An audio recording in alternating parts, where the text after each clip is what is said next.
রেডমির যে কোনো মোবাইল কিভাবে আপনারা ফ্যাক্টরি রিসেট করবেন। তো ফ্রেন্ডস, যদি আপনি আপনার রেডমি মোবাইলটিকে ফ্যাক্টরি রিসেট করতে চান তাহলে আপনি এই ভিডিওটি সম্পূর্ণ দেখুন। তাহলে আপনি খুব সহজে মাত্র 1 মিনিটে শিখে যাবেন কিভাবে আপনার রেডমি মোবাইল রিসেট করতে হয়। তো ফ্রেন্ডস, রেডমি মোবাইল রিসেট করা কিন্তু একদমই সহজ, আর এই ভিডিওটি দেখার পর আপনি খুব সহজে করে নিতে পারবেন মোবাইল রিসেট। তো চলুন কিভাবে আপনারা আপনার রেডমি মোবাইল রিসেট করবেন আমি আপনাদের করে দেখিয়ে দিই। তো ফ্রেন্ডস, আপনার রেডমি মোবাইলটিকে ফ্যাক্টরি রিসেট করার জন্য আপনার মোবাইলের সেটিংসে চলে আসবেন।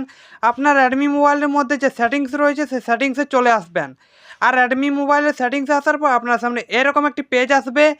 তো এখানে আপনারা প্রথমে একটি অপশন পেয়ে যাবেন অ্যাবাউট ফোন নামে। তো আপনারা এই অ্যাবাউট ফোন অপশানে ক্লিক করবেন। আপনার মোবাইলেও থাকবে এই অ্যাবাউট ফোন অপশানটি, আপনি অ্যাবাউট ফোন অপশানে ক্লিক করবেন। আর অ্যাবাউট ফোন অপশানে ক্লিক করার পর আপনার সামনে এই পেজটি আসবে। তো এখানে আপনার নিচে দেখুন একটি অপশন রয়েছে, এখান থেকে আপনার স্ক্রল করে একটু নিচে আসবেন। নিচে আসার পর একটি অপশন পেয়ে যাবেন ফ্যাক্টরি রিসেট নামে। তো আপনারা এই ফ্যাক্টরি রিসেট অপশানটাতে ক্লিক করবেন। আর ফ্যাক্টরি রিসেট অপশানটাতে ক্লিক করার পর আপনার সামনে এই পেজটি আসবে।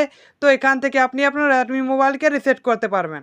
তো রিসেট করার জন্য আপনারা কী করবেন, নিচে ইরেজ অল ডাটা এখানে ক্লিক করে দেবেন। এই ইরেজ অল ডাটা অপশানটি রয়েছে, এই ইরেজ অল ডাটা অপশানে ক্লিক করে দেবেন। তাহলে আপনার রেডমি মোবাইল ফ্যাক্টরি রিসেট হতে শুরু হয়ে যাবে এবং আপনার রেডমি মোবাইলটি রিসেট হয়ে যাবে এই ইরেজ অল ডাটা এখানে ক্লিক করে দিলেই। তো ফ্রেন্ডস, এখানে আপনার একটা কথা মনে রাখবেন, আপনি যদি আপনার মোবাইলটিকে রিসেট মেরে দেন, মানে আপনার মোবাইলটিকে ফ্যাক্টরি রিসেট করে দিন এই ইরেজ অল ডাটা অপশানে ক্লিক করে, তাহলে আপনার মোবাইলে যা কিছু থাকবে সব ডিলিট হয়ে যাবে। আপনার মোবাইলে যা কিছু থাকবে সব ডিলিট হয়ে যাবে। কোনো অ্যাপ থাকলে ডিলিট হয়ে যাবে, ফোন নম্বর থাকলে ডিলিট হয়ে যাবে, ফটো ভিডিও থাকলে এগুলোও ডিলিট হয়ে যাবে। আর আপনার মোবাইলে জিমেল অ্যাকাউন্ট থাকলে সেগুলোও ডিলিট হয়ে যাবে। জিমেল অ্যাকাউন্ট ডিলিট হয়ে যাবে মানে আপনার মোবাইল থেকে জিমেল অ্যাকাউন্ট পুরোপুরি ডিলিট হবে না, ফ্যাক্টরি রিসেট মারার পর আপনার মোবাইল থেকে শুধু জিমেল অ্যাকাউন্টগুলো রিমুভ হয়ে যাবে। আপনি আপনার রেডমি মোবাইলটি ফ্যাক্টরি রিসেট করার পর আপনি আবার নতুন করে আপনার মোবাইলে জিমেল আইডিগুলো লগ ইন করতে পারবেন পাসওয়ার্ড তারপর ইমেল আইডি দিয়ে। তো এখান থেকে আপনার ইরেজ অল ডাটা অপশানে ক্লিক করে দেবেন, তাহলে আপনার মোবাইলটি ফ্যাক্টরি রিসেট হয়ে যাবে। তো ফ্রেন্ডস, এমনই করে আপনি খুব সহজে আপনার রেডমি মোবাইলটিকে ফ্যাক্টরি রিসেট করে নিতে পারবেন মাত্র